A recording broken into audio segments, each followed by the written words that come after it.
Okay. Good morning to all. So, அப்ப நான் first பார்த்தோம்னா, இந்த ஸ்பேஸ் ஜேர்னினா என்னன்னு பார்க்க போறோம்.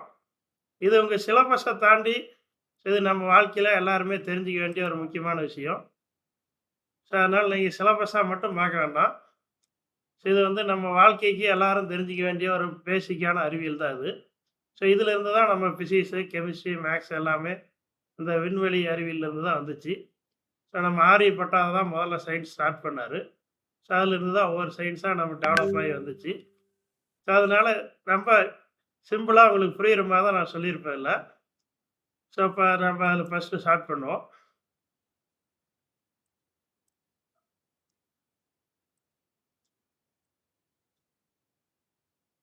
ஸோ, இதில என்னென்ன பார்க்க போறோம்னா, ஸோ ஒரு பாதி செஷன் இன்னைக்கு பார்ப்போம். மீதி பாதி நாளைக்கு கன்டின்யூ பண்ணலாம். ஸோ, நம்ம பிளானட்னா என்ன? ஸோ, அதில 2 டைப்பா பிரிக்கிறோம். So, inner planet, outer planet.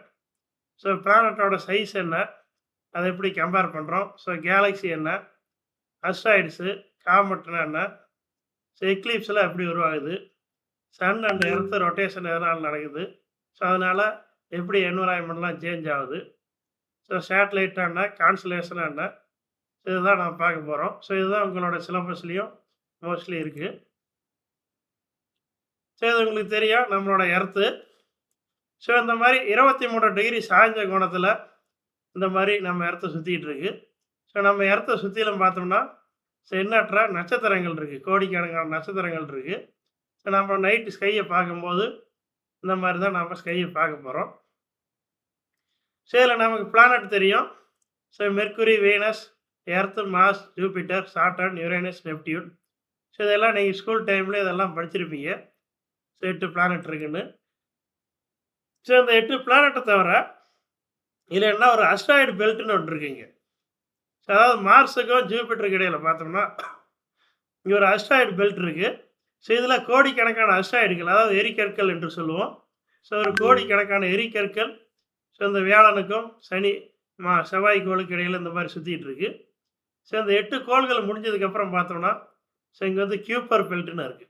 So, இந்த கியூப்பர் பெல்ட்ல தான் ஒரு கோடிக்கணக்கான, அதாவது மில்லியன் கணக்கான வால் நட்சத்திரங்கள் இது சுத்திட்டு இருக்கு. இது எல்லாமே நம்மளுடைய சோலார் சிஸ்டம் தான் அடங்கும். ஸோ, இந்த மாரி சூரியன மையமா வச்சு, ஸோ எல்லா கோள்களும் சுத்திட்டு இருக்கு. ஸோ, நீங்க கெப்லர்லலாம் படிச்சிருப்பீங்க. ஸோ, அந்த பிரகாரம் எல்லா கோள்களும் ஒரு நீள்வட்ட பாதையில் இந்த சூரியனை மையமா வைத்து சுற்றிட்டு இருக்கு. ஸோ, இதே இதில தான் என்ன இருக்கு? எல்லா அஸ்ட்ராய்டும் கோள்களைப் போலவே அதுவும் நீள்வட்டத்தில் இந்த சூரியனை சுற்றி வருது. அதே மாரி அந்த வால் நட்சத்திரங்களும் சூரியனை சுற்றிட்டு வருது. ஸோ, தெரியுது ஒவ்வொன்னும் ஒவ்வொரு கோளும் அதுக்கே உரிய ஆர்பிட்ல நம்ம சூரியன் இந்த மாரி சுத்திட்டு இருக்கு. ஸோ, ஒவ்வொரு கோளுக்கும் ஒரு செப்பரேட்டான ஆர்பிட் இருக்கு.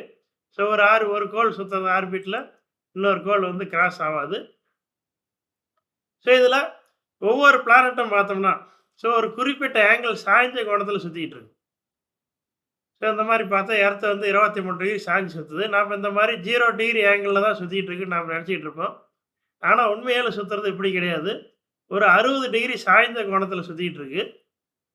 ஸோ, அதே டைம் சூரியன் என்ன பண்ணுதுன்னா, ஸோ ஏதோ ஒரு 8,28,000 கிலோமீட்டர் வேகத்தில இந்த கேலக்ஸிய சுத்திட்டு இருக்கு. அதனால சூரியன் வந்து கான்ஸ்டன்ட்டா, சன் வந்து ஃபிக்ஸ்டா இல்ல. அதுவும் மூவ் ஆகுது. ஸோ, அப்படி பார்க்கும்போது அப்ப பிளானட் சுத்துறத பார்த்தோம்னா, அக்யூரேட்டா சொல்லப்போனா ஒரு நீள்வட்டம் மாரி இருக்காது. ஸோ, இந்த மாரி ஒரு ஸ்ப்ரிங் மாரி டைரக்ஷன்ல சுத்திட்டு இருக்கு. ஏன்னா, ஒரு நீள்வட்டம் சுத்தி முடிக்காட்டி அங்க உள்ள சன்னு வேற இடத்துக்கு மூவ் ஆயிருக்கும். ஸோ, அதனால அந்த சன்னையே ஃபாலோ பண்ணி தான் எல்லா பிளானட்டும் சுத்திட்டு இருக்கணும். அப்ப அந்த சன்னோட ரொட்டேஷனையும், அதனோட மூவ்மெண்ட்டையும் சேர்த்து நாம கால்குலேட் பண்ணோம்னா, ஸோ இந்த மாரி ஒரு ஸ்ப்ரிங் ஷேப்ல தான், அதாவது ஒரு சைன் வேவ் மாரி தான் இந்த எல்லா கோள்களும் சுத்திட்டு இருக்கு. அப்ப நம்ம சன் பார்த்தோம்னா, இந்த மில்கி வே கேலக்ஸியோட மையத்தில ஒரு பிளாக் ஹோல் இருக்கு. அந்த பிளாக் ஹோல மையமா வச்சு தான் நம்ம சூரிய குடும்பம் ஒட்டுமொத்தமா அந்த மாரி இந்த டைரக்ஷன்ல சுத்திட்டு இருக்கு. ஸோ, 230 மில்லியன் இயர் ஆகும். ஸோ, நம்ம சூரிய குடும்பம் ஒட்டுமொத்தமா சன் உட்பட எல்லா பிளானட்டும் இந்த கேலக்ஸிய ஒரு தரம் சுத்தி வர 230 பில்லியன் இயர்ஸ் ஆகுது. ஸோ, இந்த மாரி தான் நம்ம சூரிய குடும்பம் சுத்திட்டு இருக்கு. ஸோ, அதில உள்ள நிலாக்கள் உட்பட எல்லாமே. ஸோ, இதில ஏற்கனவே சொன்னாங்க அஸ்ட்ராய்டு பெல்ட் இருக்கு. இந்த அஸ்ட்ராய்டு பெல்ட்ட தான் மையமா வச்சு இந்த பிளானட்ட 2 டைப்பா பிரிக்கிறோம். ஸோ, அஸ்ட்ராய்டு பெல்ட்டுக்கு முன்னாடி உள்ளதெல்லாம் இன்னர் பிளானட்னும், அஸ்ட்ராய்டு பெல்ட்டுக்கும் பின்னாடி உள்ளதெல்லாம் அவுட்டர் பிளானட்னு 2 டைப்பாக பிரிக்கிறோம். ஸோ இன்னர் பிளானட்டில் 4 பிளானட் வரும். நாம் வாழக்கூடிய பூமி, வீனஸ், மெர்க்குரி, மார்ஸ். இது 4ம் இன்னர் பிளானட்னு சொல்கிறோம். இந்த இன்னர் பிளானட்டை வந்து டெரஸ்ட்ரியல் பிளானட்னு சொல்கிறோம். ஏன்னா இந்த பிளானட்டுக்கு தான் அதுக்கு நிலப்பகுதி இருக்குது. நாம் வாழக்கூடிய பூமியில் உள்ள நிலப்பகுதி மாதிரி நிலப்பகுதி, பாறை, கல், மண், இது எல்லாமே இந்த 4 கோள்களில் மட்டும்தான் இருக்குது. மற்ற அவுட்டர் பிளானட்டில் இதில் எதுவுமே இல்லை. இங்கே தான் இந்த கோள்களில் மட்டும்தான் நாம் நிற்க முடியும், நடக்க முடியும், எதுனாலும் செய்ய முடியும். அவுட்டர் பிளானட்டில் போய் இங்கே நாம் நிற்கவோ எதுவுமே இப்போ செய்ய முடியாது. அதே மாதிரி இதில் இன்னர் பிளானட்டுக்கு எடுத்துக்கிட்டோம்னா இதுக்கு வளையங்கள் கிடையாது. சனிக்கோளுக்கு வளையங்கள் இருக்குன்னு எல்லாத்துக்கும் படிச்சிருப்பீங்க. அந்த மாதிரி வளையங்கள் இந்த இன்னர் பிளானட்டுக்கு எந்த விதமான வளையங்களும் கிடையாது. ஆனால் ராக் சர்ஃபேஸ் நிறையா இருக்குது. இதெல்லாம் பார்த்தோன்னா ஒரு கம்போஸ் மெட்டீரியலால் வந்து வெரி டென்சிட்டி அதிகமான ஒரு பொருளால் இந்த இன்னர் பிளானட்டெல்லாம் இருக்குது. எதனால் இதில் அந்த வளையங்கள்லாம் உருவாகலைன்னு பார்த்தோம்னா இங்கே வந்து டெம்பரேச்சர் வந்து ஹையாக இருக்குது. சூரியனுக்கு பக்கத்தில் இருக்கிறதுனால அங்கே டெம்பரேச்சர் ஹையாக இருக்கிறதுனால அங்கே வளையம் உருவாகிறதுக்கு வாய்ப்பு இல்லை. அந்த வளையம் உருவாகிறதுக்கான வாய்ப்பு இருந்துச்சுன்னா அது என்ன ஆயிடுதுன்னா அந்த ஹை டெம்பரேச்சரால் எவாப்ரேட் ஆயிடுது. அதனால் இந்த வாட்டர், அமோனியா, மீத்தேன், இந்த ராக்கி மெட்டீரியல் இதெல்லாம் இணைஞ்சு தான் அது வந்து வளையங்களாக உருவாகுது. அதெல்லாம் இங்கே வளையங்கள் உருவாகிறதுக்கு வாய்ப்பு இல்லாத காரணத்தினால இந்த இன்னர் பிளானட்டில் உருவாக முடியல. அதே மாதிரி இதில் ஹெவியர் எலமெண்டான அயன்லாம் பார்த்தோம்னா இந்த பிளானட்டோட மையத்தில் இருக்கும். நம்ம பூமியோட மையத்தில் பார்த்தோன்னா அயன் இருக்கும். லைட்டர் எலமெண்டான சிலிக்கேட் இதெல்லாம் பார்த்தோம்னா நம்மளோட சர்ஃபேஸில் இருக்குது. அதான் நம்ம மண் பகுதி. அதே மாதிரி இதனோட கேஸ் பார்த்தோம்னா கேஸ் காம்போசிஷன் பார்த்தோன்னா ஹைட்ரஜன், ஹீலியம் இதெல்லாம் வந்து நிறைஞ்சிருக்கும் இந்த இன்னர் பிளானட்டில். இந்த சோலார் விண்டெலாம் வந்து தாக்கிறதுக்கு அதிகமான பாசிபிள் இருக்குது. ஏன்னா இது 4மே சூரியனுக்கு பக்கத்தில் இருக்கிறதுனால சூரியனால் வரக்கூடிய அந்த சூரிய புயல், அந்த மேக்னெட்டிக் ஃபீல்ட் இதெல்லாம் வந்து இன்னர் பிளானட்டை பாதிக்கிறதுக்கான வாய்ப்புகள் இருக்குது. மெர்க்குரியை பற்றி சொல்ல போனோம்னா இருக்கலே நம்ம சோலார் சிஸ்டம்லே மிக ஸ்மாலஸ்ட் பிளானட் எடுத்துகிட்டோம், அது வந்து மெர்க்குரி. சூரியனுக்கு மிக பக்கத்தில் இருக்குது. வீனஸ் பார்த்தோம்னா எர்த்து மாதிரியே உள்ள சிமிலர் பிளானட்டு. இது ரொம்ப ஹாட்டான பிளானட். நமக்கு தெரியும் இந்த புதன் தான் சூரியனுக்கு பக்கத்தில் சுற்றிட்டு இருக்கு. எது வெப்பமான கோள்னு கேட்டோம்னா சூரியனுக்கு பக்கத்தில் இருக்கிறதா வெப்பமாக இருக்குன்னு நாம் சொல்லுவோம். ஆனால் உண்மையில் பார்த்தோம்னா புதன் வெப்பமான கோள் கிடையாது. அதுக்கு பதிலாக வெள்ளிக்கோள் தான் மிக வெப்பமான கோள். அதுக்கு என்ன காரணம்னா கார்பன் டை ஆக்சைடு வந்து அங்கே அதிகமாக இருக்குது. Carbon di oxide and green house cases இங்கே வந்து ரொம்ப அதிகமாக இருக்கிறதுனால இங்கே ஹீட் அதிகமாக இருக்குது. இதுக்கு ஒரு உதாரணம் கூட சொல்லலாம். ஒரு காரில் போகிறோம். ஒரு மதிய நேரம் ஒரு வெயிலில் காரை நிறுத்திட்டு அந்த டோரெல்லாம் க்ளோஸ் பண்ணிவிட்டு எங்கேயோ ஒரு வேலைக்கு போயிட்டு வந்துட்டு ஒரு மணி நேரம் கழித்து கார் டோரை திறந்தோம்னா காரு ஃபுல்லாக பார்த்தோம்னா ஒரே ஹீட்டாக இருக்கும். அது காரணம் என்னென்னா அந்த காரில் உள்ள கண்ணாடி இந்த சன்லேருந்து வரக்கூடிய ஹீட்டு அந்த லைட்டெல்லாம் அந்த கண்ணாடி வந்து உள்ளே அலோவ் பண்ணிடும். அதனால் ஹீட்டு பூரா காருக்குள்ளே போயிடும். உள்ளே போன ஹீட்டோ அதை திரும்ப வெளியில் வர்றதுக்கு அந்த கண்ணாடி அலோவ் பண்ணாது. இதுதான் கார் கண்ணாடியோட நேச்சர். இதே சேம் பிஹேவியர் தான் பார்த்தோம்னா carbon di oxide. Carbon di oxide என்ன பண்ணணும்னா இந்த சன்லேருந்து வரக்கூடிய சன்லைட் அந்த ஹீட்லாம் நம்ம எர்த்து மற்ற பிளானட்டில் பட்டு எதிரொலித்து திரும்ப மேல் நோக்கி போவோம். அப்போ மேல் நோக்கி போகக்கூடிய அந்த ஹீட்டை திரும்ப மறுபடியும் அதே எர்த்தோட சர்ஃபேஸ் மற்ற பிளானட்டோட சர்ஃபேஸுக்கு இந்த கார்பன் டை ஆக்சைடும் கிரீன் ஹவுஸ் கேஸஸும் திருப்பி அனுப்பும். அதனால் எதிரொலிக்கிறத இது வந்து தடுத்து திரும்ப அனுப்புறதுனால அந்த பிளானட் வந்து ஹீட் அதிகமாகுது. இந்த காரணத்தினால தான் வீனஸ் வந்து ரொம்ப ஹீட்டாக இருக்குது. ஒரு 460 டிகிரி செல்சியஸ் அளவுக்கு வீனஸ் ரொம்ப வெப்பமான கோள். இதே நம்ம எர்த்தில் இதே மாதிரியே கார்பன் டை ஆக்சைடு நம்ம கிரீன் ஹவுஸ் கேஸ் அதிகமாகிட்டே போனால் ஒரு காலத்தில் வீனஸ் மாதிரி நம்ம பூமி மாறுறதுக்கான வாய்ப்பு இருக்குது. இதனால் வீனஸில் ஏற்கனவே வீனஸ் வந்து டெம்பரேச்சர் குறைவாக இருந்துச்சு. நாள் ஆக ஆக இங்கே டெம்பரேச்சர் அதிகமாச்சு. என்னென்ன மாதிரி மாற்றங்கள்லாம் இங்கே நடந்ததுங்கிறத கண்டுபிடிக்கிறது தான் சுக்கரையான ஒரு விண்கலத்தை நம்ம இஸ்ரோவிலேருந்து அனுப்ப போகிறோம். இந்த 2026 அனுப்புறதுக்கு திட்டமிட்டுருக்காங்க. அதை வியாழன் கோளை வெள்ளிக்கோளை பற்றி ஆராய்ச்சி பண்ணோம்னா அது எப்படி மாறுச்சு, அந்த மாற்றங்கள் பூமியில் நடக்காம இருக்கிறதுக்கு நான் பூமியில என்னென்ன பண்ணலாங்கிறத தெரிஞ்சுக்கலாம். ஸோ 3 பிளானட் வந்து எர்த்து தெரியும் நமக்கு. ஸோ இதுவரைக்கும் உயிரினங்கள் வாழ்றதா கண்டுபிடிச்ச ஒரே பிளானட் எர்த்து தான். ஸோ இங்கே லிக்விட் வாட்டர் இருக்குது. நம்ம வாழ்றதுக்கான எக்கோ சிஸ்டமும் இங்கே இருக்குது. ஸோ அடுத்து 4வது பிளானட் பார்த்தோன்னா மார்ஸு. ஸோ இது வந்து ரெட் பிளானட்னு சொல்லுவோம். ஏன்னா அங்கே வந்து அயன் ஆக்சைடு அதிகமாக இருக்கனால அங்கே அது வந்து ரெட் கலர் நமக்கு தெரியுது. ஸோ அங்கே மனிதர்கள் வாழ்வதற்கான சாத்தியக்கூறுகள் இருப்பதாக ஆராய்ச்சிக்கு பண்ணி கண்டுபிடிச்சிருக்காங்க. ஸோ எதிர்காலத்தில் அங்கே மனிதர்கள் வாழ்றதுக்கான வாய்ப்புகள் இருக்குது. ஸோ அடுத்து அவுட்டர் பிளானட் எடுத்துன்னா அல்லது ஜோவியன் பிளானட்னு சொல்லுவோம். ஸோ ஏன்னா இதெல்லாம் வாயுக்கோள்கள், அதாவது வெளிப்புற கோள்கள் சொல்கிறோம். இதெல்லாமே ஒரு வாயுக்கோள்கள். ஸோ ஜூபிட்டரோ சாட்டர்லேயும் நிலப்பரப்பு எதுவுமே கிடையாது. ஸோ ஃபுல்லாகவே கேஸ் தான். ஸோ ஜூபிட்டர்லேயும் சாட்டர்லேயும் போய் நாம் நிற்கவோ நடக்கவோ எதுவுமே செய்ய முடியாது.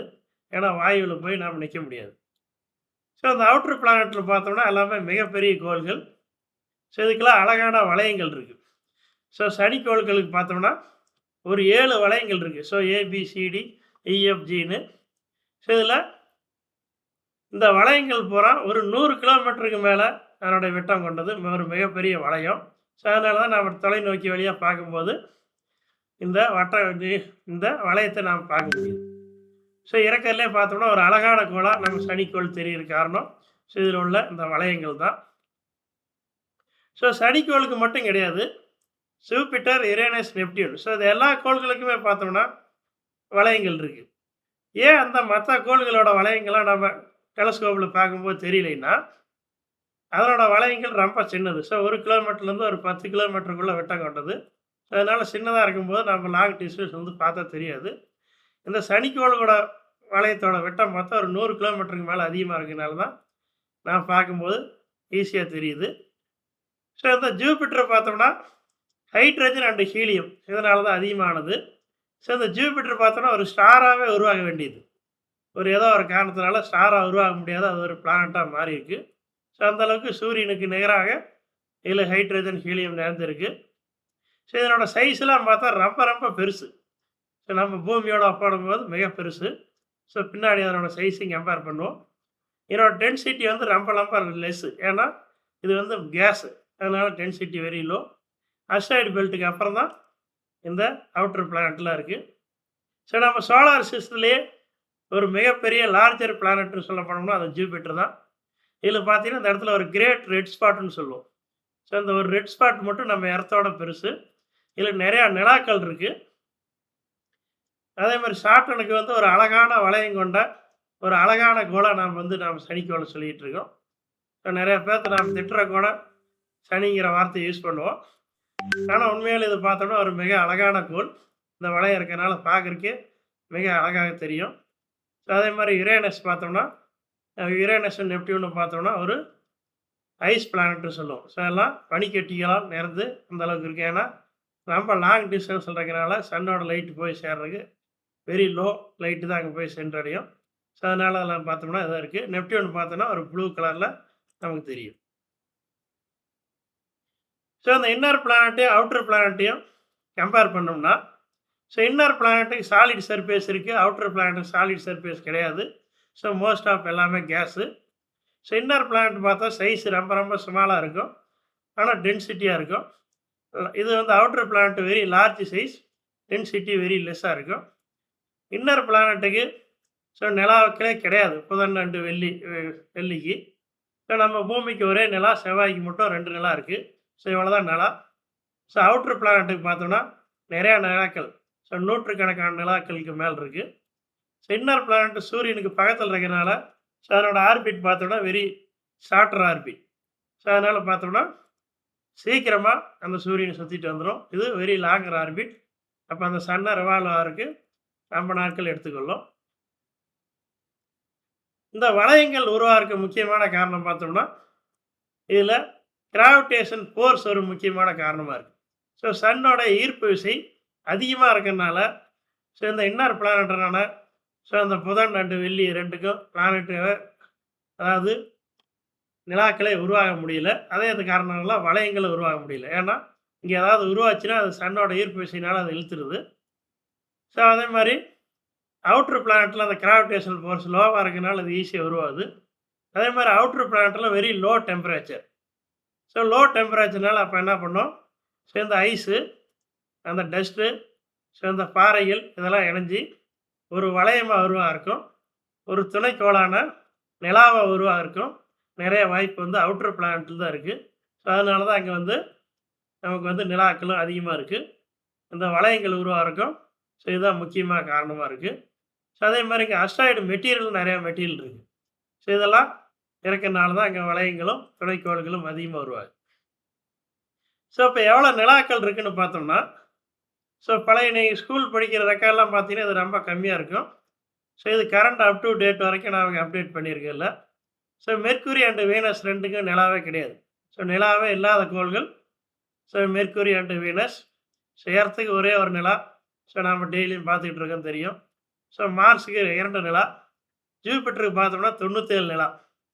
ஸோ பழைய புக்கெல்லாம் பார்த்தோம்னா 67 அல்லது 68 கொடுத்துருப்பாங்க. ஸோ இப்போ கரண்டாக கண்டுபிடிச்சது வரைக்கும் 97 நிலாக்கள் இருக்குது ஜூபிட்டருக்கு. சாட்டனுக்கு ஒரு 2 மாதத்துக்கு முன்னாடி தான் ஒரு 142 நிலாக்கள் கண்டுபிடிச்சாங்க. எல்லாத்தையும் சேர்த்து 274 நிலாக்கள். ஸோ புக்கில் பழைய ரெக்கார்டு பார்த்தீங்கன்னா ஒரு 96 ஆர் 97 தான் இருக்கும். ஸோ இப்போ 274 நிலாக்கள் வந்து சனிக்கோள்கள் இருக்குது. அதிகமான நிலாக்களை கொண்ட கோள் பார்த்தோம்னா சனிக்கோள். ஸோ யுரேனஸுக்கு 29 நிலாக்கள், நெப்டியூனுக்கு 16 நிலாக்கள்.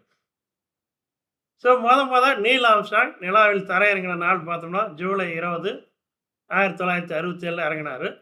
ஸோ அதனால தான் அந்த தினத்தை கொண்டாடுறதுக்காக இன்டர்நேஷ்னல் மூன் டேன்னு ஒவ்வொரு வருஷமும் ஜூலை 20ஆம் தேதி கொண்டாடிக்கிட்டு இருக்கோம். அதே மாதிரி கலீலியோ பார்த்தோம்னா ஜனவரி 7ஆம் தேதி இந்த வியாழன் கோளோடைய ஒரு 4 நிலாக்களை கண்டுபிடிச்சார். ஸோ ஐஓ, ஐரோப்பா, கலிஸ்டோ, கனிமேடுன்னு. ஸோ அவரோட பேர்லேயே கலீலியோ நிலாக்கள்னு இந்த ஜூபிட்டரோட ஒரு 4 நிலாவை நம்ம பேர் வச்சுருக்கோம். அந்த 4 நிலாவை நம்ம டெலஸ்கோப் வழியாக பார்க்க முடியும். ஸோ இப்போ கூட ஜூபிட்டர் தெரியுது. ஸோ ஈவினிங் டைமில் ஒரு கிழக்கு சைடு பார்த்தீங்கன்னா ஜூபிட்டர் தெரியும். அந்த டெலஸ்கோப் வழியாக ஜூபிட்டர் வந்து வெறுங்கல்லே பார்க்கலாம், நல்லா பிரைட்டாக தெரியும். ஸோ டெலஸ்கோப் வழியாக பார்க்கும்போது அதனுடைய 4 நிலாக்கள், அந்த கலீலியோ நிலாக்கள்னு சொன்ன 4 நிலாக்களையும் நாம் நேரடியாக பார்க்க முடியும். அடுத்து பார்த்தோன்னா சன்னு. ஸோ இதில் தான் சூரியன் பார்த்தோன்னா நியூக்ளியர் ஃபியூஷன் ரியாக்ஷன், அதாவது அணுக்கரு இணைய வினையினால் இதுலேருந்து நிறைய எனர்ஜி வெளியிட்டு இருக்குது. ஹைட்ரஜன் இணைஞ்சு ஹீலியமாக மாறுது. ஸோ அப்படி மாறும்போது அதுலேருந்து வரக்கூடிய எனர்ஜி தான் நமக்கு அதுலேருந்து லைட்டாகவும் ஹீட்டாகவும் நம்ம இடத்துக்கு எனர்ஜி கிடைக்குது. ஸோ இந்த சூரியன் பார்த்தோம்னா ஒரு மிக பெருசு. ஸோ நம்ம பூமியோட கம்பேர் பண்ணோம்னா 1.3 மில்லியன் எர்த்து வந்து இந்த சூரியனுக்குள்ளே அடைக்க முடியும். அவ்வளோ பெருசு இந்த சூரியன், மிக பெருசு. ஸோ இப்போ நம்ம சன்னையும் எர்த்தையும் கம்பேர் பண்ணியிருக்கேன் அந்த படத்தில். ஸோ அந்த படத்தில் பார்த்தீங்கன்னா ஆரஞ்சு கலரில் ஒரு மிகப்பெரிய ஒரு கோலமாக தெரியுது சன்னு. ஸோ இதில் இந்த இடத்துல பார்த்தீங்கன்னா ஒரு சின்ன புள்ளியாக இருக்கும். ஸோ கீழே பார்த்தீங்கன்னா ஒரு சின்ன புள்ளியாக இருக்குது. ஸோ இந்த சின்ன புள்ளி தான் பார்த்தோம்னா அது வந்து எர்த்து. ஸோ அப்போ சூரியனோட கம்பேர் பண்ணும்போது நம்ம எர்த்து வந்து ரொம்ப ரொம்ப சின்னது. ஸோ இப்போ நம்ம சூரியனுடைய மற்ற கோள்களையும் கம்பேர் பண்ணுறோம். ஸோ நம்ம சன்னோடைய கோள்கள், so Jupiter, Saturn and Uranus and Neptune. So அது கீழே பார்த்தீங்கன்னா என்ன இருக்கும், ஒரு சின்ன புள்ளியாக தான் என்ன இருக்குது நம்மளுடைய நம்ம எர்த்து மற்ற கோள்கள்லாம் தெரியுது. ஸோ இப்போ என்ன பண்ணுறோம், சன்னு மிக பெருசாக இருக்கனால அந்த சன்னோடைய ஒரு கால் பாசி மட்டும் அதோட நம்ம மற்ற பிளானட்டை ஒப்பிடுறோம். ஸோ மிகப்பெரிய பிளானட்டாக பார்த்தோம்னா ஜூபிட்டர் இருக்குது. அதுக்கடுத்து Saturn, so Uranus and Neptune. So இந்த சைடு பார்த்தோன்னா Earth and Venus. So almost same size. So அதுக்கடுத்து மார்ஸு, மெர்க்குரி. ஸோ நம்ம எர்த்தை ஜூபிட்டரோட கம்பேர் பண்ணோம்னா, ஸோ ஜூபிட்டரோட ஒரு கால்வாசி பகுதியும் நம்ம எர்த்தை இங்கே கம்பேர் பண்ணியிருக்கோம். ஸோ நம்மளோட பிளானட் மட்டும் கம்பேர் பண்ணோம்னா, ஸோ மிகப்பெரிய பிளானட்டான ஜூபிட்டர். ஸோ இந்த மாதிரி அந்த பேண்டு தெரியும், ஸோ ப்ரௌன் கலரில். So Saturn, Uranus and Neptune. So நம்ம எர்த்துக்கு ஈக்குவல் சைஸில், ஆல்மோஸ்ட் சேம் சைஸில் வீனஸும். ஸோ மார்ஸு, அடுத்து மெர்க்குரி. ஸோ நம்ம இன்னர் பிளானட்டை மட்டும் கம்பேர் பண்ணோம்னா, ஸோ எர்த்தை வீனஸை பார்த்தோம்னா ஆல்மோஸ்ட் சேம் சைஸு. எர்த்தில் ஒரு பாதி சைஸ் தான் நம்ம மார்ஸ் இருக்கும். ஸோ அதோட சின்னதாக மெர்க்குரி இருக்குது. ஸோ எல்லாத்தோட சின்னதாக நம்ம ப்ளூட்டோ. ஸோ ப்ளூட்டோ வந்து இப்போ கோள்கள் வரிசையில் இல்லை, அதை வந்து துணைக்கோள்கள் வரிசையில் நாம் சேர்த்திருக்கோம். அதாவது என்னென்னா அதுக்குள்ள கோள்கள். ஸோ எதனாலனா ஒவ்வொரு பிளானட்டும் அதுக்கே உரிய ஆர்பிட்டில் சுற்றுன்னு நாம் சொன்னோம். ஸோ இப்போ ஓட்டப்பந்தயத்தில் ஓடுறோம்னா ஸோ ஒவ்வொருத்தருக்கும் ஒவ்வொரு ட்ராக் போட்டிருப்பாங்க. ஸோ அவங்களோட ட்ராக்கில் தான் ஒவ்வொருத்தரும் அந்த ஓட்டப்பந்தயத்தில் ஓடணும். ஸோ அதில் ஓடாத பக்கத்தில் உள்ள ட்ராக்கில் மாறி ஓடுனா ஸோ அதில் வந்து அவுட் கொடுத்து நம்ம வெளியேற்றிடுவோம். ஸோ போட்டியிலேருந்து அதில் விளக்கிடுவோம். ஸோ அதே மாதிரி தான் ஒவ்வொரு கோள்களுக்கும் ஒரு ட்ராக் மாதிரி ஒவ்வொரு ஆர்பிட் இருக்குது. எல்லா கோள்களும் அந்த ஆர்பிட்டில் சுற்றிட்டு இருக்கு. இந்த ப்ளூட்டோவோட ஆர்பிட் பார்த்தோம்னா ஸோ அதுக்கு முன்னாடி உள்ள நெப்டியூனோட ஆர்பிட்டில் கிராஸ் ஆனதுனால இது கோள்களுக்கான தகுதி இல்லைன்னு சொல்லி அதை வந்து மாற்றி இப்போ வந்து ஸோ குறுங்கோள்கள், அதாவது ட்ராவட் பிளானட்டுங்கிற ஒரு குறுங்கோள்கள் வரிசையில் நாம் அந்த ப்ளூட்டோவை சேர்த்திட்டோம். ஸோ இப்போ ஒரு பால் மாதிரி இருக்குது. ஸோ இப்போ ஜூபிட்டரை வந்து எர்த்தோட கம்பேர் பண்ணுறோம். ஸோ ஒரு ஜூபிட்டர் ஒரு பால் மாதிரி எடுத்துக்கிட்டோம்னா அதுக்குள்ளே போய் நம்ம எர்த்தை கொண்டு போய் வெளில வச்சோம்னா ஒரு 1300 எர்த்தை கொண்டு போய் நம்ம ஜூபிட்டருக்குள்ளே அடைக்க முடியும். ஸோ அந்த அளவுக்கு ஜூபிட்டர் வந்து மிக பெருசு. இந்த ஜூபிட்டரை கொண்டு போய் எர்த்துக்குள்ளே வச்சோம்னா 1000 ஜூபிட்டரை கொண்டு போய் எர்த்துக்குள்ளே அடக்க முடியும். ஸோ அவ்வளோ பெருசு இந்த சன் வந்து ஒரு மிக பெருசு. ஸோ அடுத்து இந்த பிளானட்டோட டிஸ்டன்ஸை கண்டுபிடிக்கிறது பார்த்தோம்னா ஸோ போட்ஸ் லான்னு யூஸ் பண்ணுறோம். பிளானட்டோட டிஸ்டன்ஸ் கண்டுபிடிக்கிறதுக்கு இந்த லா எதுக்கு யூஸ் பண்ணுறோன்னா ஒவ்வொரு சூரியன்லேருந்து மற்ற கோள்களோட தூரம் எவ்வளோ ஸோ அதை கண்டுபிடிக்கிறா யூஸ் பண்ணுறோம். இதை பார்த்தோன்னா அஸ்ட்ரானமிக்கல் யூனியன். ஸோ அந்த யூனிட்டால் அளக்கிறோம். ஸோ இந்த யூனிட் நாம் எப்படி கண்டுபிடிச்சோம்னா நம்ம எர்த்துலேருந்து சூரியன் வரைக்கும் உள்ள டிஸ்டன்ஸை 1 அஸ்ட்ரானமிக்கல் யூனிட்னு வச்சு நாம் கால்குலேட் பண்ணுறோம். அதாவது 150 லட்சம் கிலோமீட்டர்.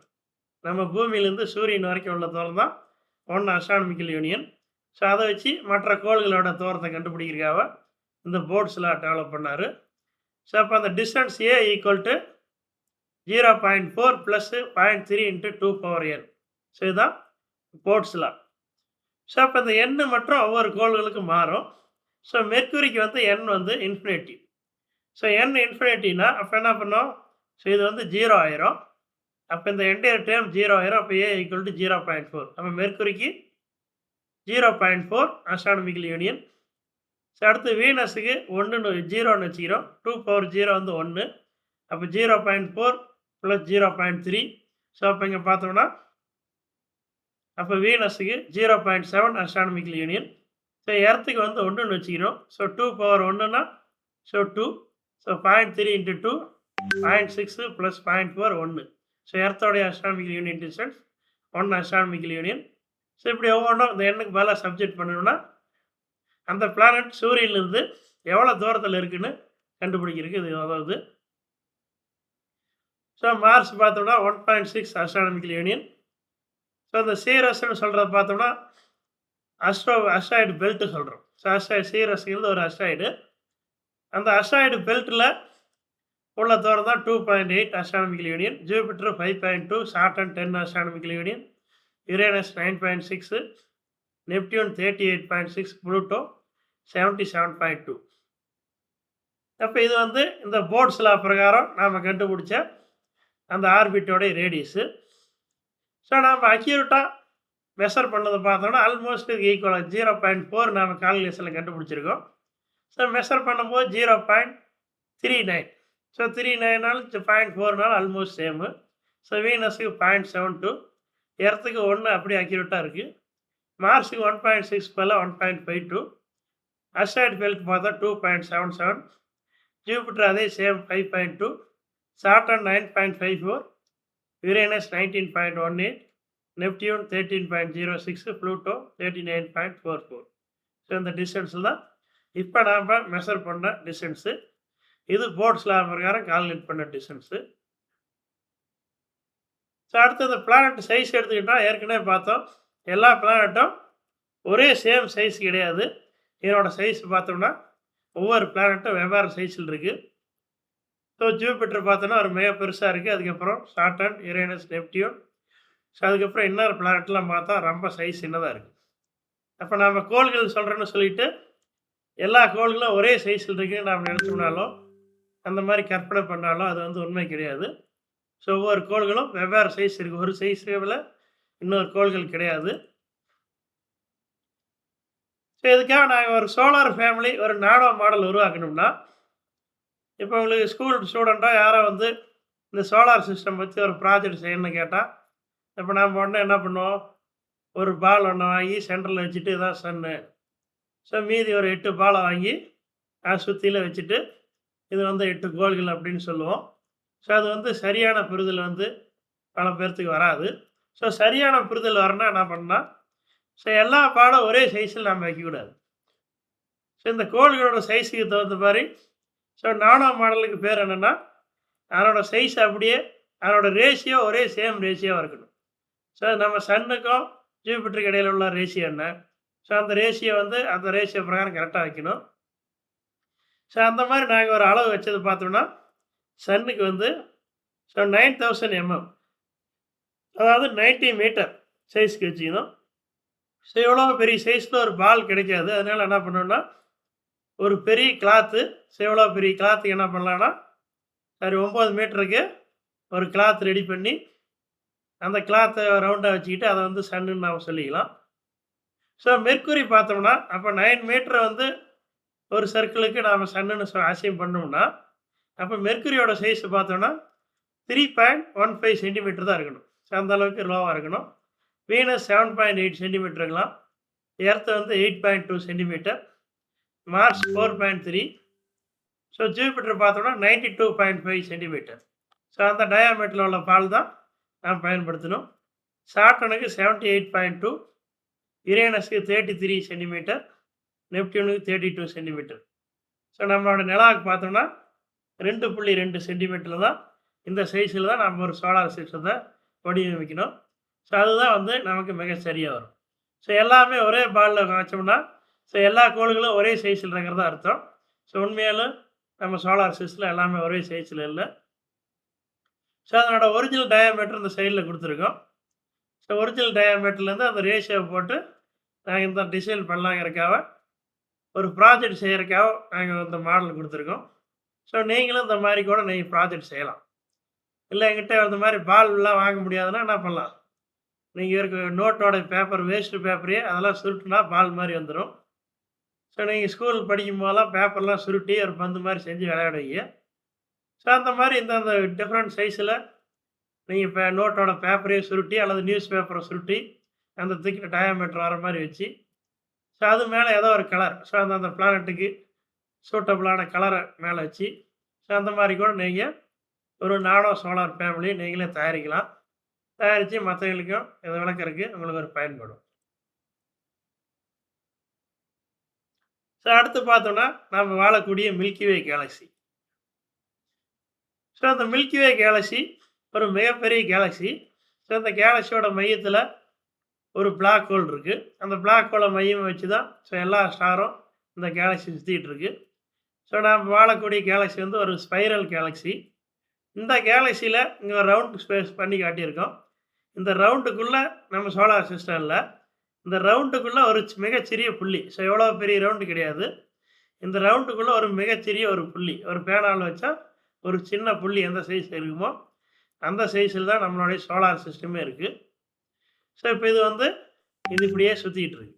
ஏற்கனவே பார்த்தோம், சுற்றிட்டு வர ஒரு 230 மில்லியன் வருஷம் ஆகுது இந்த கேலக்ஸியை ஒரு முறை சுற்றிட்டு வர்றதுக்கு. ஸோ இந்த கேலக்ஸியோட ஒரு எண்டுலேருந்து இன்னொரு எண்டுக்கு போகணும்னு நினச்சோம்னா, ஸோ இப்போ நம்ம பைக்கில் போகிறோம். பைக்கில் போகும்போது 50 கிலோமீட்டர் வேகத்தில் போகிறோம், 60 கிலோமீட்டர் வேகத்தில் போகிறோம்னு சொல்கிறோம். ஸோ அது வந்து கிலோமீட்டர் பெர் ஹவர்.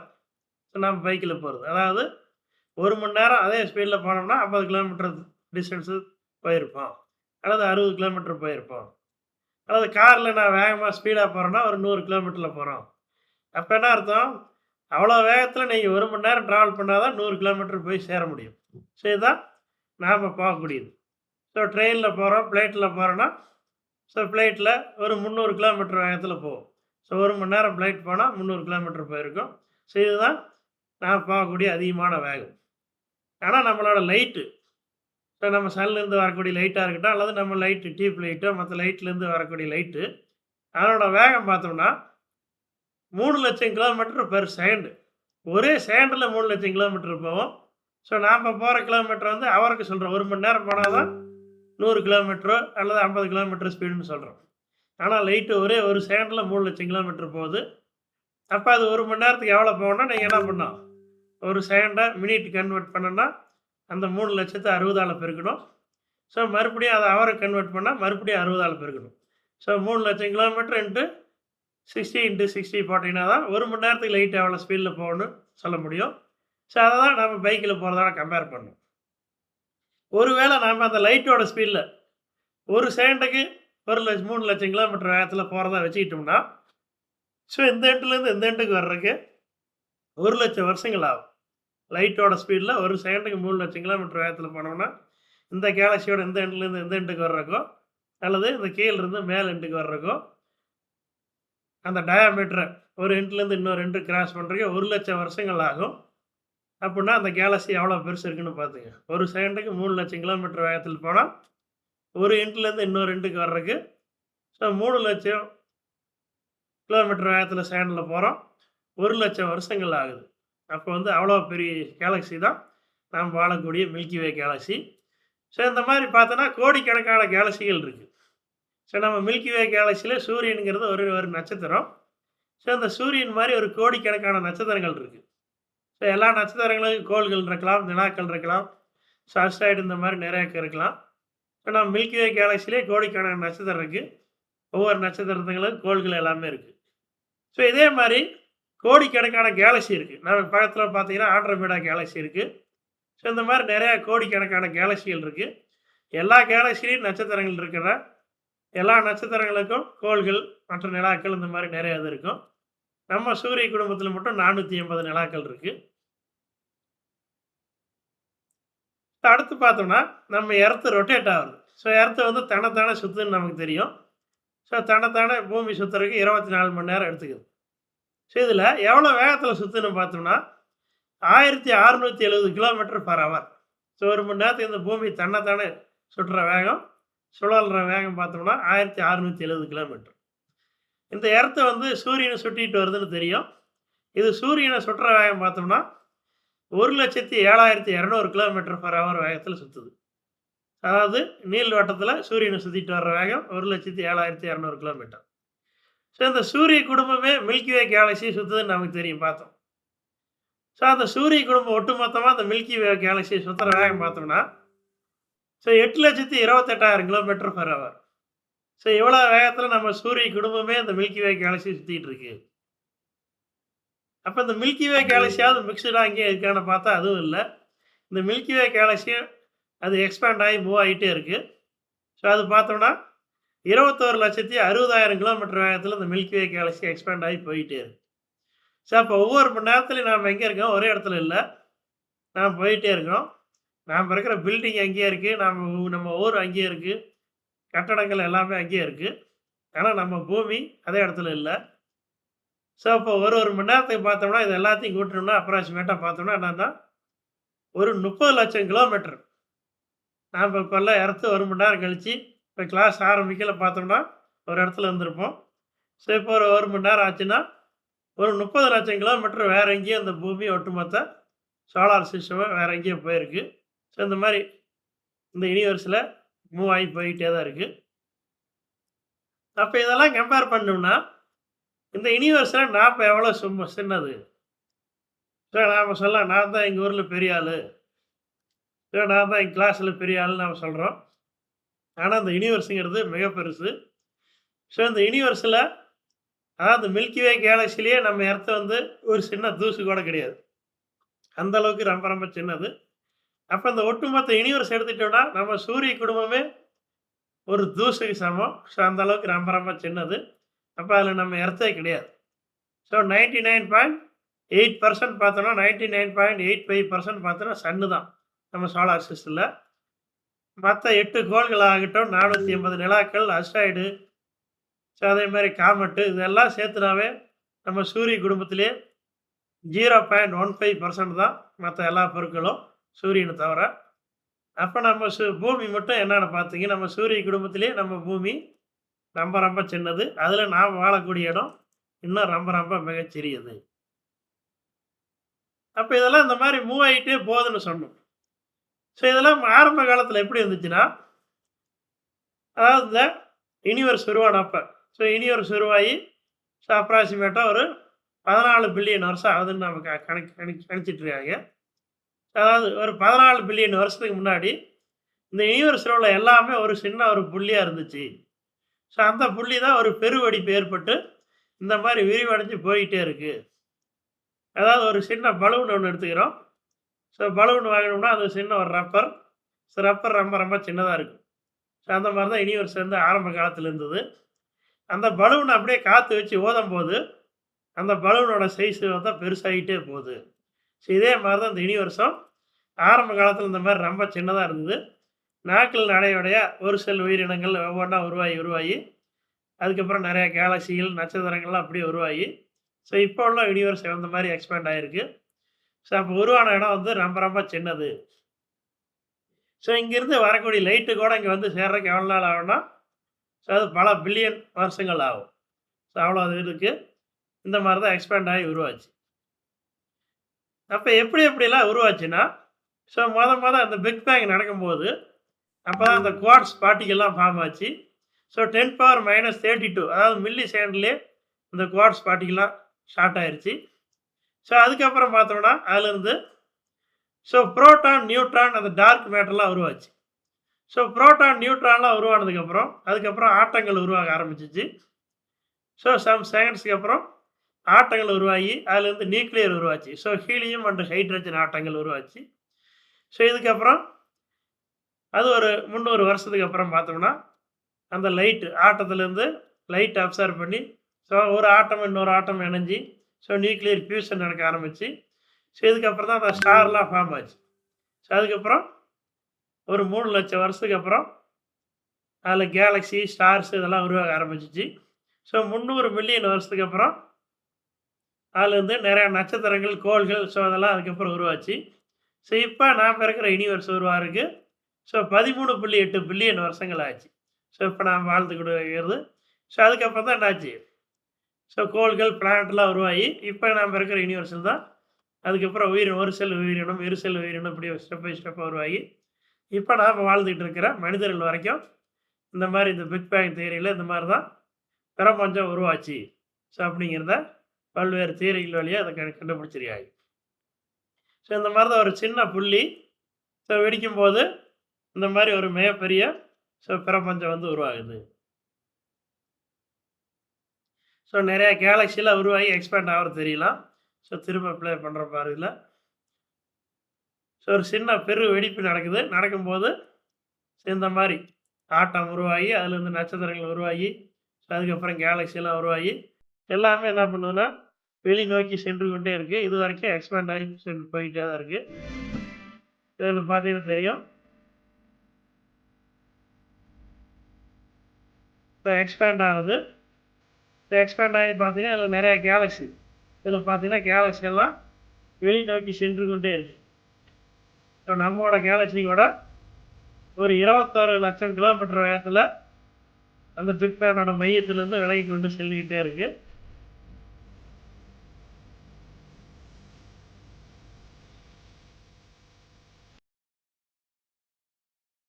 ஸோ அதில் தான் நம்ம சோலார் சிஸ்டம். அடுத்த சோலார் சிஸ்டத்தில் முக்கியமான ஒரு 2 இதை பார்ப்போம். இந்த மார்ஸுக்கும் ஜூபிட்டருக்கு இடையில் பார்த்தோம்னா அந்த மாதிரி நிறையா பாறைகள், கற்கள்லாம் சுற்றிட்டு இருக்கு. ஸோ இதான் வந்து அஸ்ட்ராய்டு பெல்ட்டுன்னு சொல்கிறோம். இது வழியாக தான் நிறைய சுற்றிட்டு இருக்கு. அதே மாதிரி இந்த புளூட்டோ சுற்றுப்பாதை பக்கத்தில் பார்த்தோம்னா ஹியூப்பர் பெல்ட்டு சொல்கிறோம். இதில் தான் அங்கேயும் நிறையா பாறைகள் சுற்றிட்டு இருக்கு. நிறையா வால் நட்சத்திரங்கள், காமெட்லாம் இருக்குது. ஸோ இதில் பார்த்தோம்னா தெரியும். ஸோ நம்ம பிளானட் சுற்றிட்டு இதில் பார்த்தோன்னா ஒயிட் கலரில் இந்த மாதிரி நிறையா ஒரு கோடிக்கணக்கான பாறைகள், இந்த மாதிரி சிறு சிறு பாறைகள் இந்த மாதிரி சுற்றிட்டு இருக்கு. அதாவது மார்ஸுக்கும் ஜூபிட்டருக்கு இடையில் உள்ள இந்த பாதையில் கோடிக்கணக்கான பாறைகள் சுற்றிட்டு இருக்கு. ஸோ இதுதான் வந்து அஸ்ட்ராய்டுன்னு சொல்கிறோம். ஸோ அஸ்ட்ராய்டுங்கிறது பார்த்தோன்னா ஒரு சின்ன பகுதி, ஒரு பாறை போன்ற ஒரு கடினமான பகுதி. அதாவது பாறையிலேருந்து உடஞ்ச துகள், அதாவது கோள்கள் உருவாகும் போது அதுலேருந்து உடஞ்சி கோள்களாக உருவாகாத சிதறிய சிறு பகுதிகள் தான். இப்போ நாம் பூரியோ சப்பாத்தியோ போடுறோம். ஸோ போடும்போது அந்த மாவெல்லாம் பேஞ்சு பூரி சப்பாத்தி நாம் மேக் பண்ணுறோம். ஸோ பண்ணும்போது பார்த்தோம்னா அதுலேருந்து சிதறக்கூடிய அந்த வேஸ்டான அந்த மாவு பகுதியெலாம் இருக்கும். ஸோ அதெல்லாம் நாம் டஸ்ட்டு நாம் அதெல்லாம் கூட்டி அதை வேஸ்ட்டில் போட்டுருவோம்.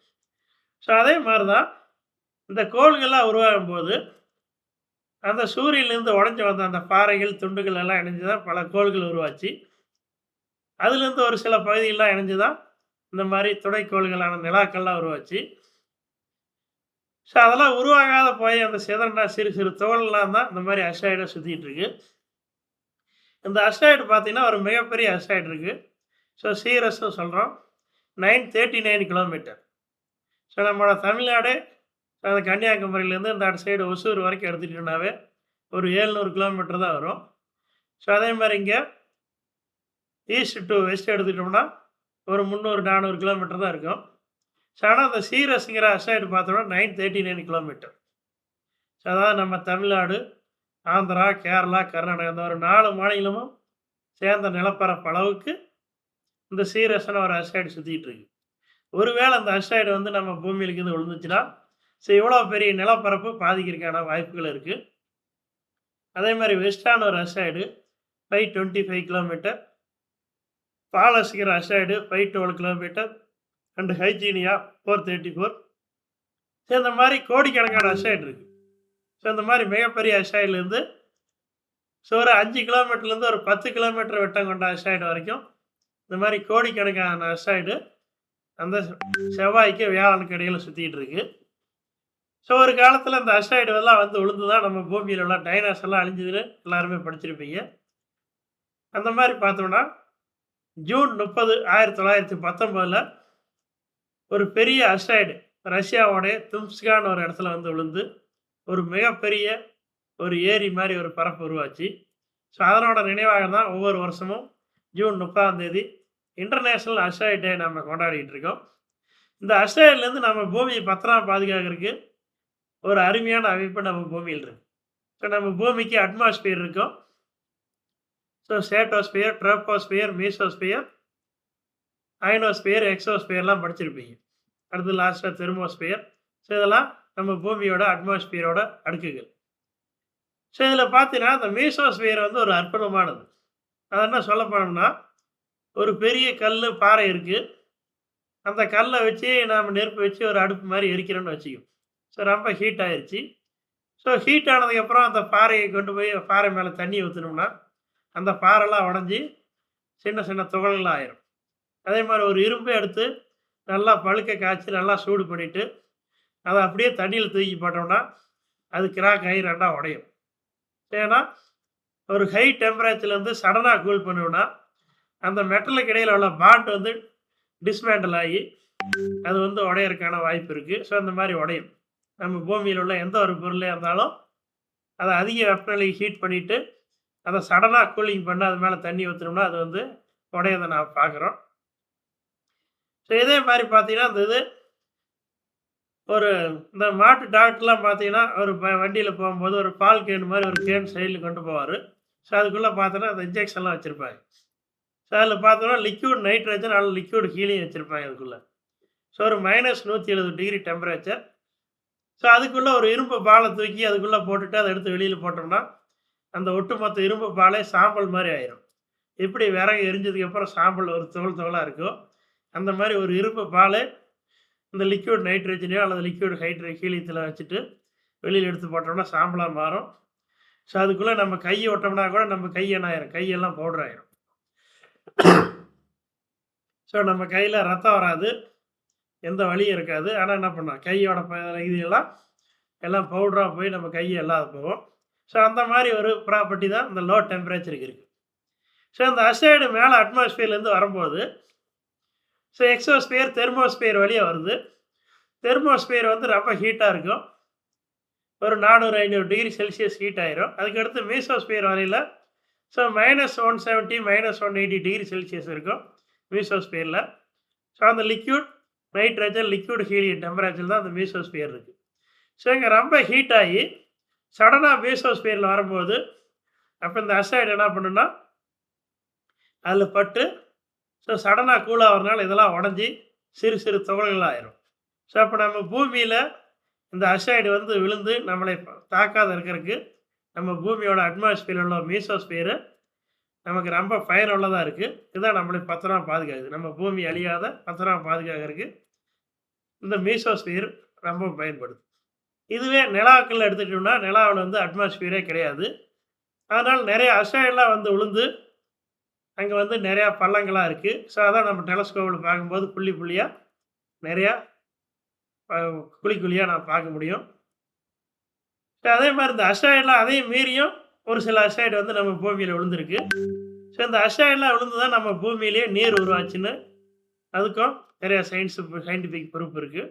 ஸோ அந்த கடல்கள் உருவானதுக்கும் நம்ம பூமியில் முதல்ல தண்ணீர் உருவாகிறதுக்கும் இந்த அஸ்டாய்டு ஒரு முக்கியமான காரணமாக இருக்குது. ஸோ இப்போ வந்து இந்த அஸ்டாய்டை பற்றி நிறைய ஆராய்ச்சிகள் பண்ணிக்கிட்டே இருக்காங்க. ஸோ அஸ்டாய்டு சர்ச் கேம்பெயின் இருக்குது. அதில் கூட நிறையா மாணவர்கள் பள்ளி படிக்கிற மாணவர்கள் கூட நிறைய பேர் பங்கேற்று நிறைய அஸ்டாய்டெலாம் கண்டுபிடிக்கிறாங்க. ஸோ நாசாவில் அட்லஸ்ன்னு ஒரு அமைப்பு இருக்குது. அஸ்டாய்டு டெரஸ்ட்ரியல் டிடெக்டிங் ஏஜென்சின்னு ஒன்று வச்சுருக்காங்க. ஸோ அதில் என்ன நிறைய சயின்டிஸ்ட் பார்த்தோம்னா இந்த அஸ்டாய்டை கண்காணிச்சிக்கிட்டே இருப்பாங்க. இந்த அஸ்டாய்டு எங்கே சுற்றிக்கிட்டு இருக்குது, எப்போ பூமிக்கு பக்கத்தில் வரும், பூமியில் விழறதுக்கான வாய்ப்பு இருக்கா, அப்படி விழாந்தால் என்ன பண்ணுறது. ஸோ அப்படி விழாம்போது மீசோஸ்பியர் நம்மளை பாதுகாக்கும். ஒருவேளை அந்த மீசோஸ்பியரை மீறி நம்ம பூமியில் வந்து இது விழுந்தால் அது மிகப்பெரிய பாதிப்பை ஏற்படுத்துறதுக்கு வாய்ப்பு இருக்குது. ஒரு 2 மாதத்துக்குள்ள முன்னாடி கூட திருப்பத்தூர் மாவட்டத்தில் இந்த அஸ்டாய்டு விழுந்ததுக்கான அறிகுறிலாம் இருந்து ஸோ சிறிய கற்கள்லாம் நிறைய எடுத்துகிட்டு வந்தாங்க. அந்த கற்கள்லாம் பார்த்தோம்.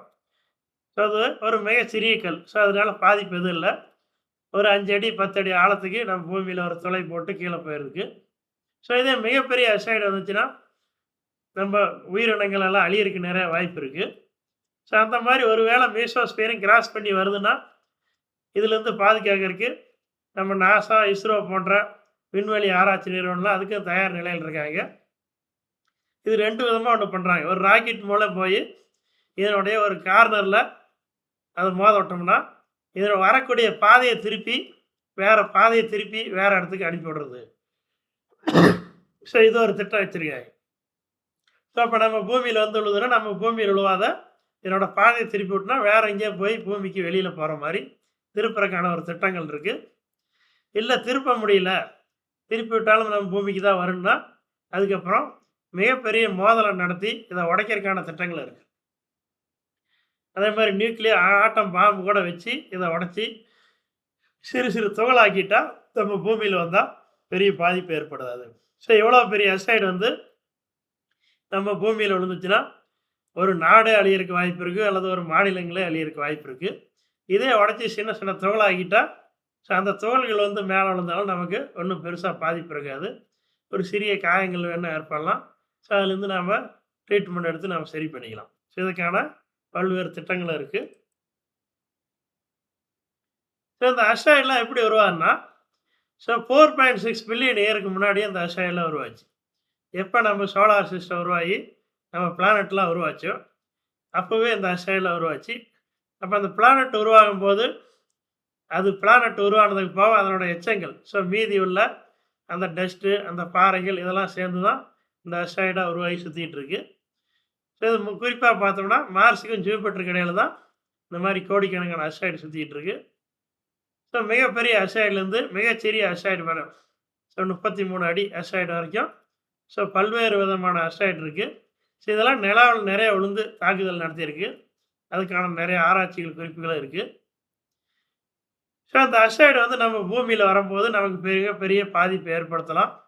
ஸோ அதே மாதிரி நிலாவில் ஒரு மிகப்பெரிய அஸ்டாய்டு விழுவதற்கான வாய்ப்புகள் இருக்கிறதாகவும் அது கண்டுபிடிச்சிருக்காங்க. ஸோ கண்டினியூவாக அந்த சயின்டிஸ்ட்டை பார்த்துட்டு நம்ம இந்தியாவில் கூட இந்த மாதிரி அஸ்டாய்டை கண்காணிக்கிறதுக்கு ஸோ பெங்களூரில் ஒரு அமைப்பு இருக்குது. ஒரு 200 பேருக்கு மேலே இதில் வந்து பணியாற்றுறாங்க. ஸோ இப்போ நம்ம ராக்கெட்லாம் அனுப்பும்போது அந்த ராக்கெட் போகிற பாதையில் இந்த அஸ்டாய்டெலாம் வர்றதுக்கு வாய்ப்பு இருக்கா? ஆல்ரெடி நம்மளோட சேட்டலைட்லாம் நம்ம ரிவால்வ் ஆகிட்டு இருக்கு.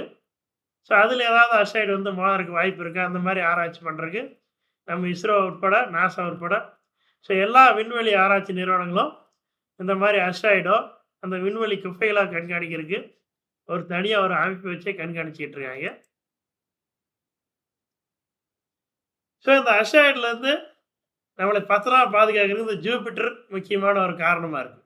ஸோ இந்த ஜூபிட்டரை பற்றி சொல்லும்போது குருன்னு சொல்லுவாங்க. ஸோ அது ஒரு மிகப்பெரிய கோள், நம்ம சோலார் சிஸ்டம்லேயே மிகப்பெரிய கோள்.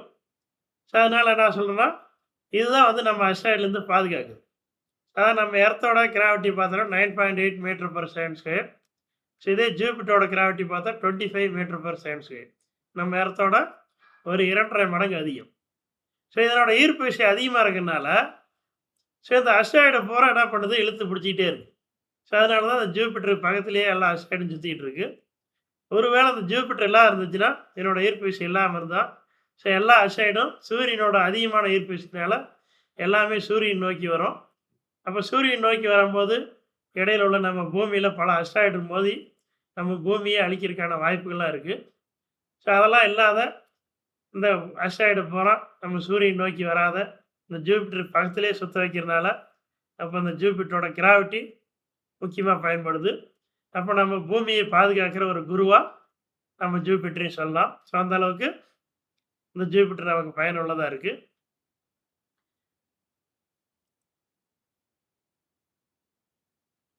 ஸோ அடுத்து பார்த்தீங்கன்னா, ஸோ இந்த அஸ்ட்ராய்டு பெல்ட்டோட டிஸ்டன்ஸ் பார்த்தா 1 அஸ்ட்ரானமிக்கல் யூனியன் அளவுக்கு டிஸ்டன்ஸ். ஸோ ரொம்ப சின்னது கிடையாது. ஸோ ஒரு 150 லட்சம் கிலோமீட்டர் அகலத்துக்கு இந்த நிறையா பாறைகள் எல்லாம் இந்த அஸ்ட்ராய்டில் இங்கே சுற்றிக்கிட்டு இருக்கு. ஸோ அதே மாதிரி அவுட்டர் ஆர்பிட்டில் பார்த்தோம்னா, அந்த 8 கோள்கள் முடிஞ்சதுக்கப்புறம் வெளிப்புறத்தில் பார்த்தோம்னா கியூப்பர் பெல்ட் இருக்குது. ஸோ அந்த கியூப்பர் பெல்ட்லாம் பார்த்தோம்னா ஒரு 3 பில்லியன் கிலோமீட்டர் அளவுக்கு இந்த கியூப்பர் பெல்ட் இருக்குது. ஸோ இதெல்லாம் தான் நம்ம இதில் பார்த்த யூனிவர்ஸு. ஸோ நாம் ஒரு எண்டு வரைக்கும் பார்த்துருக்கோம். இது வரைக்கும் செயற்கைக்கோளாக வச்சு ஆராய்ச்சி பண்ணா எண்டு தான் ஓட் கிளவுட்னு சொல்கிறோம். அதாவது 50,000 அஸ்ட்ரானமிக்கல் யூனியன் டிஸ்டன்ஸ். ஸோ இது வரைக்கும் தான் நம்ம செயற்கைக்கோள்லாம் அனுப்பி, ஸோ அங்கே என்னென்ன இருக்குதுன்னு இது வரைக்கும் நாம் ஆராய்ச்சி பண்ணி கண்டுபிடிச்சோம். இது வரைக்கும் நம்ம மில்கி வே கேலக்சியே ஃபுல்லாக போய் நான் பார்க்க முடியல. ஸோ அந்த மில்கி வே கேலக்சியில் ஒரு குறிப்பிட்ட தூரம் மட்டும் நம்ம பூமியிலேருந்து இந்த ஒரு சுற்றுப்புறத்தில் ஒரு 50 அஸ்ட்ரானமிக்கல் யூனியன் டிஸ்டன்ஸ் வரைக்கும். ஸோ எவ்வளோ டிஸ்டன்ஸுக்கு இன்னும் நம்ம சேட்டலைட் போகல. இங்கேருந்து நம்ம சேட்டலைட்டோ டெலஸ்கோப்போ இது வரைக்கும் பார்த்து இந்த யூனிவர்ஸில் நம்ம மில்கி வே கேலக்சியில் என்னென்ன இருக்குதுன்னு நாம் ஆராய்ச்சி பண்ண இடம் தான் அந்த ஓட் கிளவுட். இது வரைக்கும் தான் நாம் போயிருக்கோம். அதுக்கு அந்த ஆட்டம் என்ன இருக்குதுன்னு நம்ம செயற்கைக்கோளுக்கோ டெலஸ்கோப்புக்கோ வேறு எதுக்கும் தெரியாது. ஸோ அதுதான் அந்த எண்டு தான் நம்ம ஓட் கிளவுட்னு சொல்கிறோம். ஸோ அப்போ அந்த கியூப்பர் பெல்ட்டில் பார்த்தோம்னா, ஸோ முக்கியமாக பார்த்தோம்னா ப்ளூட்டோ வந்து கியூப்பர் பெல்ட்டில் தான் இருக்குது. இது வந்து டிராவக் பிளானட், அதாவது குறுங்கோள்கள் அல்லது குள்ளக்கோள்னு சொல்லலாம், அந்த கேட்டகரியில் இருக்குது. அதே மாதிரி எரேஸ், ஸோ இது ஒரு குறுங்கோள்கள். மேக்மேட் ஒரு குறுங்கோள், கமுனா குறுங்கோள். ஸோ இதெல்லாம் நிறையா குறுங்கோள்கள் அல்லது குள்ளக்கோள்கள்லாம் அதில் நிறையா இருக்குது கியூப்பர் பெல்ட்டில். அதே மாதிரி பார்த்தா இதெல்லாம் பார்த்தா நிறையா ஐஸ் பாடி, ஸோ அதே மாதிரி அஸ்ட்ராய்டும் இருக்குது, காமெட் நிறையா இருக்குது. ஸோ கோடிக்கணக்கான காமெட் வந்து இந்த கியூப்பர் பெல்ட்டுக்குள்ளே தான் இருக்குது. இதுக்குள்ளே அஸ்ட்ராய்டு நிறைய அஸ்ட்ராய்டு சுற்றிக்கிட்டு இருக்குது, குறுங்கோள்கள் நிறையா இருக்குது. ஸோ இது எல்லாமே அந்த கியூப்பர் பெல்ட்டில் நிறையா இருக்குது. ஸோ இதில் பார்த்தோம்னா நிறையா வாட்டர், அமோனியா, மீத்தேன், ஸோ அதே மாதிரி ஆர்கானிக் மெட்டீரியல், ஸோ அந்த மாதிரி நிறையா பொருட்கள் வந்து இந்த கியூப்பர் பெல்ட்டில் நிறையா இருக்குது. அப்போ இந்த ப்ளூட்டோ சுற்றிட்டு வர அந்த எண்டு தான் நம்ம கியூப்பர் பெல்ட்டுன்னு சொல்கிறோம். ஸோ நெப்டியூனுக்கு அப்புறம், நெப்டியூன் ஆர்பிட்டுக்கு அப்புறம் வெளியில் உள்ள அவுட்டர் ஆர்பிட்டு தான் கியூப்பர் பெல்ட்டு. ஸோ இதில் நிறைய இதுகள் மோதல்கள்லாம் நடக்கிறதுக்கான நிறைய வாய்ப்புகள் இருக்குது. ஸோ 1 ட்ரில்லியன் காமெட் இருக்க கியூப்பர் பெல்ட்டில் இருக்கிறதா கண்டுபிடிச்சிருக்காங்க. ஸோ வால் நட்சத்திரம், ஸோ ஒரு வருஷத்துக்கு முன்னாடி கூட பச்சை வால் நட்சத்திரம் வந்ததுன்னு நாம் பார்த்துருப்போம். இதில் பார்த்தோன்னா 1 ட்ரில்லியன் காமெட் வரைக்கும் அந்த கியூப்பர் பெல்ட் இருக்குது. ஸோ கியூப்பர் பெல்ட்டில் இருக்கிற அந்த வால் நட்சத்திரத்தை நாம் கண்ணில் பார்த்தா தெரியாது. ஸோ இதிலேருந்து எஸ்கேப் ஆகி ஏதோ ஒரு சில வால் நட்சத்திரம் நம்ம சூரியன் நோக்கி வரும். அப்படி சூரியன் நோக்கி வரும்போது நம்ம பூமிக்கு அருகில் வரும்போது தான் அந்த வால் நட்சத்திரம் நம்ம வெறுங்கல்லில் பார்க்குறோம். ஸோ மற்ற நேரத்தில் இந்த கியூப்பர் பெல்ட்டில் உள்ளதை எதுவுமே நம்ம கண்ணில் வெறுங்கல்லில் பார்க்க முடியாது. ஸோ டெலஸ்கோப் வழியாகவும் ஒரு பவர்ஃபுல்லான டெலஸ்கோப் வழியாக வேணால் பார்க்கலாம். ஸோ இது பார்த்தோன்னா ஒரு 100 கிலோமீட்டர் டயாமீட்டரில் இது வந்து இங்கே சுற்றிட்டு இருக்கு நிறையா. அதே மாதிரி அஸ்ட்ராய்டும் நிறையா இருக்குது. அதாவது 10 கிலோமீட்டர் டயாமீட்டர் கொண்ட அஸ்ட்ராய்டெலாம் இதில் அந்த கியூப்பர் பெல்ட்டில் சுற்றிட்டு இருக்கு. ஸோ அந்த வால் நட்சத்திரங்கள் சொல்கிறத பார்த்தோன்னா நிறையா டஸ்ட்டு, ஐஸு, அதே மாதிரி ஹைட்ரஜன் இதெல்லாம் இணைஞ்சு தான் இந்த மாதிரி வால் நட்சத்திரம் உருவாகுது. ஸோ அந்த படத்தில் பார்த்தீங்கன்னா தெரியும், இங்கேருந்து இந்த மாதிரி ஒரு வால் நீண்ட பகுதியாக இருக்கும். ஸோ இந்த வாலோட டிஸ்டன்ஸ் மட்டும் பார்த்தோன்னா ஒரு பல ஆயிரக்கணக்கான கிலோமீட்டர்லேருந்து பல லட்சம் கிலோமீட்டர் நீளத்துக்கு கூட அதனோட வால் பகுதி நீண்டிருக்கும். ஸோ இதுவும் எல்லாம் பார்த்தோம்னா நம்ம சோலார் சிஸ்டம் உருவாகிலேயே 4.6 பில்லியன் இயருக்கு முன்னாடியே இந்த எல்லா வால் நட்சத்திரங்களும் முன்கூட்டியே உருவாயிருக்கு. ஸோ அதே மாதிரி இதில் ஸோ இதான் வந்து நம்ம மெட்ராய்டுன்னு சொல்கிறோம். ஸோ நிறைய அஸ்ட்ராய்டுங்களும் இதில் நிறையா இருக்குது. ஸோ இது எல்லாமே அந்த வால் பகுதி சூரியனுக்கு எதிர் திசையில் வச்சு இதுவும் நம்ம சூரிய குடும்பத்தில் நம்ம சூரியனை சுற்றி வருகிறது. ஸோ அந்த மாதிரி பல காமெட்டும் இருக்குது. அடுத்து ஓட் கிளவுடு. நம்ம இது வரைக்கும் நம்ம அறிவியலுக்கு எற்றினே பார்த்த தொலைவு தான் அந்த ஓட் கிளவுடு சொல்கிறோம். ஸோ அந்த ஓட் கிளவுடு எண்டில் பார்த்தோம்னா நிறையா ஐஸ் பாடி இருக்குது, அதுலேயும் காமெட் இருக்குது. ஸோ அதோட டிஸ்டன்ஸ் பார்த்தோம்னா ஸோ 2000 அஸ்ட்ரானமிக்கல் யூனியன்லேருந்து 1,00,000 அஸ்ட்ரானமிக்கல் யூனியன் டிஸ்டன்ஸ் வரைக்கும் உள்ள தொலைவு தான் ஓட் கிளவுடுன்னு சொல்கிறோம். அதாவது கியூப்பர் பெல்ட்டுக்கு அப்புறம் வெளிப்புறத்தில் உள்ள பகுதி நம்ம ஆராய்ச்சிக்கு எட்டிய தொலைவு வரைக்கும் உள்ளதான் இந்த ஓட் கிளவுடு. அப்போ இந்த ஓட் கிளவுடில் பார்த்தோன்னா இதுலேயும் நிறையா காமெட்லாம் இருக்குது. ஸோ இதில் 200 வருஷத்துக்கு மேலே இது வந்து சூரியனை சுற்றி வர்றதுக்கு ரொம்ப நாள் ஆகும், 200 வருடங்களுக்கு மேலே ஆகும். ஸோ அந்த ஓட் கிளவுடை பார்த்தோம்னா அந்த சூரியனோட கிராவிட்டி அதனோட இது ரொம்ப குறைவாக இருக்கும். ஸோ அதனால் ரொம்ப மெதுவாக தான் சுற்றிக்கிட்டு இருக்கோம்.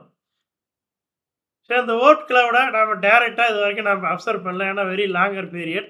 ஸோ இங்கே பக்கத்தில் உள்ளதாக இது மானிட்டர் பண்ணியிருக்கோம். ஸோ நம்ம ஸ்பேஸ் கிராஃப்டோ எதுவுமே இது வரைக்கும் நம்ம ஓட் கிளவுடுக்கு அனுப்பலை. ஸோ அவ்வளோ டிஸ்டன்ஸுக்கு நம்ம சேட்டலைட்லாம் அனுப்பி நம்ம இது வரைக்கும் ஆராய்ச்சி பண்ணல. ஸோ அவ்வளோ தூரம் போய் ஆராய்ச்சி பண்ணுறது ரொம்ப டிஃபிகல்ட்டு. ஸோ இவ்வளோ இது இருக்குதுன்னு நம்ம இதெல்லாம் எப்படி கண்டுபிடிச்சோம்னா ஒரு 2 விண்கலத்தை அனுப்பணும், வாயேஜர் 1 அண்ட் வாயேஜர் 2ன்னு. ஸோ ஆகஸ்ட் 20, 1977 வாயேஜர் 1ங்கிற விண்கலத்தை நம்ம நாசா வழியாக அனுப்புனாங்க. ஸோ இது பார்த்தோன்னா ஸோ 22.8 பில்லியன் கிலோமீட்டர் அவையில் இருக்குது. இடத்துலேருந்து இப்போதைக்கு 22.8 பில்லியன் கிலோமீட்டர் தூரத்தில் இருக்குது. ஸோ 61,155 கிலோமீட்டர் பெர் ஹவர் வேகத்தில் இது வந்து நம்ம பூமியிலேருந்து போயிட்டுருக்கு. ஸோ இதில் வந்து ஸோ 9.3 ட்ரில்லியன் மைல். ஸோ அதுலேருந்து நம்ம சூரியன்லேருந்து எவ்வளோ தொலைவில் இருக்குது. ஸோ இது வந்து இந்த ஓட் கிளவுட்னு சொல்லக்கூடிய இடத்த போய் அடையிறதுக்கு என்ன பார்த்தோன்னா 300லேருந்து 400 வருஷம் ஆகும். ஸோ அதே மாதிரி வாயேஜர் 2 எடுத்துக்கிட்டோம்னா ஸோ இதுக்கப்புறம் ஒரு 15 நாள் கேப்பில் ஸோ ஒரு விண்கலம் போகும்போது ஸோ இதில் ஏதாவது மிஸ் ஆச்சுன்னா பல இதை கண்டுபிடிக்கணும். ஸோ தனியாக அனுப்பக்கூடாது, இன்னொரு சேட்டலைட்டு சேர்ந்து அனுப்புகிறதுக்காக ஸோ ஒரு 15 நாள் கழித்து செப்டம்பர் 5, 1977 வாயேஜர் 2ங்கிற ஒரு சேட்டலைட் அனுப்புகிறாங்க. இது இப்போ பார்த்தோன்னா 12.1 பில்லியன் மைல்ஸ் தூரத்தில், அதாவது 19.5 பில்லியன் கிலோமீட்டர் தொலைவில் நம்ம பூமியிலேருந்து இருக்குது. இது 54,400 கிலோமீட்டர் வேகத்தில் போய்ட்டு, இது 61,155 கிலோமீட்டர், இது 54,400 கிலோமீட்டர். ஸோ இது போய் ஓட் கிளவுட் ரீச் ஆகிறதுக்கு 400லேருந்து 500 வருஷங்கள் ஆகும். எதுக்காக இதை 2 அனுப்புனாங்கன்னா ஸோ இப்போ நம்ம ஊருக்கு பக்கத்தில் யார் இருக்காங்கன்னே நமக்கு தெரியாது. ஸோ நம்ம ஊரில் என்ன இருக்காங்கன்னா பக்கத்து மாவட்டத்தில் என்ன நடக்குது இதுவே நம்மளால் பார்க்க முடியாது. ஸோ இந்த யூனிவர்ஸில் எவ்வளோ பொருட்கள் இருக்குது, ஸோ 8 கோள்கள் இருக்குது. ஸோ அந்த கோள்கள் கூட நம்ம வெறுங்கல்ல பார்க்குறோம். ஸோ இதுக்கப்புறம் அஸ்ட்ராய்டு இருக்குது, காமெட் இருக்குது, ஸோ கோடிக்கணக்கான நட்சத்திரங்கள் இருக்குது, நிறைய கேலக்சிலாம் இருக்குது. ஸோ இதெல்லாம் எவ்வளோ இருக்குங்கிறத நாம் எப்படி கண்டுபிடிக்கினா இந்த வாயேஜர் 1, வாயேஜர் 2 தான் இதை அனுப்பி தான் இது பல்வேறு புகைப்படங்கள் எடுத்து பல்வேறு ஆராய்ச்சி பண்ணி நமக்கு அனுப்பியிருக்கு. ஸோ குறிப்பாக அது முக்கியமான நிறையா ரெக்கார்டு இது நமக்கு கொடுத்துருக்கு. ஸோ அந்த வாயேஜர் 1 தான் பார்த்தோம்னா நம்ம ஜூபிட்டரு சாட்டர்னையும் ரொம்ப க்ளோஸாக போய் ஃபோட்டோ எடுத்துச்சு. ஸோ அந்த ஃபோட்டோ தான் நம்ம இன்டர்நெட்டெலாம் பார்த்துக்கிட்டு இருக்கோம். அந்த சாட்டர்னுக்கு ரெட் ஸ்பாட் இருக்குது, அதாவது ஜூபிட்டருக்கு ரெட் ஸ்பாட் இருக்குது, சாட்டர்னுக்கு அலையான வளையங்கள் இருக்குது. ஸோ அப்போ நாம் இப்போ நெட்டில் பார்க்கக்கூடிய படங்கள் எல்லாம் இந்த வாயேஜர் 1 விண்கலம் எடுத்தது ரொம்ப க்ளோஸாக வெரி அக்யூரேட்டாக எடுத்திருக்கு. அதே மாதிரி இதில் நிறையா விஷயங்கள் உள்ள என்னென்ன இருக்குது, நிறையா நிலாக்களையும் இந்த வாயேஜர் 1 விண்கலாம் கண்டுபிடிச்சிருக்கு. அதே மாதிரி வாயேஜர் 2 விண்கலம் பார்த்தோம்னா, இதுவும் Jupiter, Saturn, Uranus, Neptune. So இதை பற்றி நல்லா க்ளோஸாக நிறையா ஃபோட்டோ எடுத்திருக்கு. குறிப்பாக யுரேனஸ், நெப்டியூனை பற்றி நிறையா தகவல் தெரியிருக்கு. இந்த வாயேஜர் 2 முக்கிய காரணம். யுரேனஸில் மேக்னெட்டிக் ஃபீல்டு இருக்குங்கிறதையும் இந்த வாயேஜர் 2 விண்கலம் கண்டுபிடிச்சி, அதே மாதிரி சன்னுக்கு சோலார் விண்ட் இருக்குது, அது குறிப்பிட்ட டென்சிட்டி இருக்குது, அது பாதிக்கும். ஸோ இதெல்லாம் வாயேஜர் 2 கண்டுபிடிச்சிது. ஸோ தற்போது கூட பார்த்தோன்னா, இந்த சனிக்கோளோடைய 142 நிலாக்களையும் இந்த வாயேஜர் 2 தான் கண்டுபிடிச்சி. ஸோ இது வந்து இன்டர்ஸ்டெல்லார் பேஸில் பார்த்தோன்னா நவம்பர் 2018 அன்றைக்கு போயிட்டு, ஸோ இது ரெண்டும் இன்னும் போயிட்டே தான் இருக்குது. ஸோ 1977 அனுப்புனாலும், ஸோ இப்போ இது வரைக்கும் பார்த்தோம்னா ஒரு 40-45 வருஷமாக பார்த்தோம்னா இது இன்னும் போயிட்டுண்டே தான் இருக்குது. ஸோ இதில் பார்த்தோம்னா ஒரு நிறைய லாங்குவேஜில் பேசி அனுப்பி விட்ருக்காங்க. ஒரு 20 லாங்குவேஜில் நான் வந்து இது வந்து இடத்துலேருந்து வர்றோம். ஸோ இடத்துல வந்து நிறையா மனிதர்கள்லாம் வாழ்கிறாங்க. ஸோ இங்கே உயிரினங்கள்லாம் இருக்குது. ஸோ இந்த மாதிரி வேறு கோள்களில் எங்கேயாவது உயிரினங்கள் இருக்குங்களா அப்படிங்கிற பல்வேறு தகவல்லாம் பேசி இந்த 2 விண்கலத்திலையும் அனுப்பிட்டுருக்கு. ஸோ இது போகும்போது அந்த இடத்துல இந்த வாய்ஸை வந்து ஸ்ப்ரெட் பண்ணிக்கிட்டே போவோம். வேற்று கிரகணத்தில் யாராவது உயிரினங்கள் இருந்தாலோ, அல்லது நம்ம மனிதர்களை விட அறிவாளிகள் இருந்தாலோ, நம்ம ஏலியன்ஸும் சொல்கிறோம். ஸோ உண்மையால் ஏலியன்ஸு அந்த மாதிரி யாராவது இருந்தாலோ இந்த வாய்ஸை கேட்டாங்கன்னா அதை கேட்டு அவங்க அதுக்கு ரெஸ்பான்ஸ் பண்ணுவாங்க. அதுக்கு ரெஸ்பாண்ட் பண்ணாங்கன்னா அப்போ அந்த இடத்துல உயிரினங்கள் இருக்குங்கிறத நாம் கண்டுபிடிக்க முடியும். ஸோ இது வரைக்கும் இது போன பாதையில் இது வரைக்கும் எந்த ரிப்ளையும் வரல. அப்போ இது வரைக்கும் இது சென்ற பாதையில் எந்த உயிரினங்களும் இல்லைன்னு தான் இது வரைக்கும் நமக்கு ரெக்கார்ட் இருக்குது. ஸோ இதுக்கு கொஞ்சம் தூரம் தான் போயிருக்கு. ஸோ நான் பண்ண இங்கே நம்ம மில்கிவே கேலக்சியே அதில் ஒரு பகுதியே போய் அடையலை. சின்ன பிரபஞ்சங்கிறது மிக பெருசு. ஸோ இன்னும் அவுட்ரு பேஸில் போக போக இன்னும் பல இடத்துல வேறு உயிரினங்கள்லாம் இருக்கிறதுக்கான வாய்ப்புகள் இருக்குது. ஸோ எதிர்காலத்தில் மற்ற இடத்துல உயிரினங்கள் இருப்பதையும் கண்டுபிடிக்கிறதுக்கான வாய்ப்பு இருக்குது. ஸோ அப்படி கண்டுபிடிக்கணும்னா இது அந்த மாதிரி ட்ராவல் பண்ணி அங்கே போனால் தான் அந்த இதையும் கண்டுபிடிக்கிறதுக்கான வாய்ப்புகளும் இருக்குது. ஸோ இந்த பிளானட்லாம் எடுத்துட்டோம்னா ஒவ்வொரு பிளானட்டும் பார்த்தோன்னா ஒரு குறிப்பிட்ட ஆங்கிளில் சாஞ்சு சுற்றிட்டு இருக்கு. நம்ம இடத்த எடுத்துக்கிட்டோம்னா ஒரு 23 டிகிரி சாஞ்சு சுற்றிட்டு இருக்கு. ஸோ ஒரு சுற்றுறதுக்கு 24 மணி நேரம் ஆகும் அப்ராக்சிமேட்டாக. ஸோ அதே மாதிரி பார்த்தோன்னா ஜூபிட்டர், ஸோ இது வந்து 3 டிகிரி சாஞ்சு கோணத்தில் சுற்றுது. ஸோ 9 மணி நேரம் 55 நிமிஷத்துல சுற்றிடும். ஸோ வேகமாக சுழறக்கூடிய கோள் பார்த்தோம்னா இந்த ஜூபிட்டர்.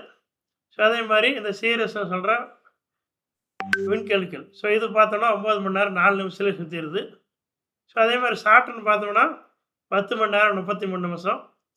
ஸோ வீனஸ் பார்த்தோன்னா தலைகீழ சுற்றிட்டு இருக்கு. அதாவது 177.4 டிகிரி சாஞ்சு கோணத்தில் சுற்றுது. இது 243 நாள் 26 மாதங்கள் ஆகும். So 24 minute. ஸோ அந்தளவுக்கு மிக மெதுவாக சுற்றக்கூடிய கோள் பார்த்தோம்னா வீனஸ். ஸோ மெர்க்குரி பார்த்தோம்னா ஆல்மோஸ்ட் நேராக சுற்றிட்டு இருக்கு. So 0.03 degree சாஞ்சிருக்கு. 58 நாள் 16 மணி நேரம் ஆகும். ஸோ இந்த மாதிரி ஒவ்வொரு கோள்களும் எல்லா கோள்களும் ஒரே மாதிரி கிடையாது. ஒவ்வொரு கோள்களும் வெவ்வேறு கோணத்தில் சாஞ்சிருக்கு. ஒவ்வொரு கோள்களும் வெவ்வேறு வேகத்தில் சுற்றிட்டு இருக்கு.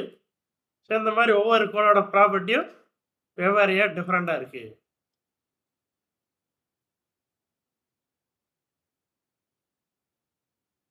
ஸோ இந்த மாதிரி பார்த்தோன்னா கோள் என்ன இருக்குன்னா, ஸோ நம்ம பூமி தன்னைத்தானே சுற்றுறதுக்கு 24 மணி நேரம் ஆகுது. ஸோ இந்த சூரியனை சுற்றிட்டு வர்றதுக்கு 365 நாள் ஆகுது, எல்லாத்துக்கும் தெரியும். ஸோ இதே மாதிரி சூரியனை பார்த்தோம்னா தன்னைத்தானே சுற்றுகிறது. ஸோ அதுக்கு வந்து 27 நாட்கள் ஆகும். இதில் சன் ஸ்பாட்டெல்லாம் இருக்குது. ஸோ இந்த சன் ஸ்பாட்டெல்லாம் வச்சு தான் அது எவ்வளோ நாளில் சுற்றுதுங்கிறத நம்ம கண்டுபிடிச்சோம். அதே மாதிரி இந்த நிலா, நம்ம மூன் பார்த்தோம்னா இது வந்து பூமியை சுற்றிக்கிட்டு வருது. ஸோ இதில் பார்த்தோன்னா இந்த நிலா தன்னைத்தானே சுற்றுறதுக்கும் 27.3 நாட்கள். அதே மாதிரி இந்த பூமியை ஒரு சுற்றி வர்றதுக்கும் அதே 27.3 நாட்கள். ஸோ ரெண்டும் சமமாக இருக்கிறதுனால தான் இந்த நிலாவுடைய ஒரு பகுதியை மட்டும்தான் நாம் பார்க்க முடியும். இந்த நிலாவுடைய மற்றொரு பகுதி நாம் எப்பவுமே பார்க்க முடியாது. ஸோ ஒரு பகுதி மட்டும்தான் நம்ம பூமியிலேருந்து நிலாவை பார்க்கணும். நிலாவுடைய பின்பக்கத்தை நாம் பார்க்க முடியாது.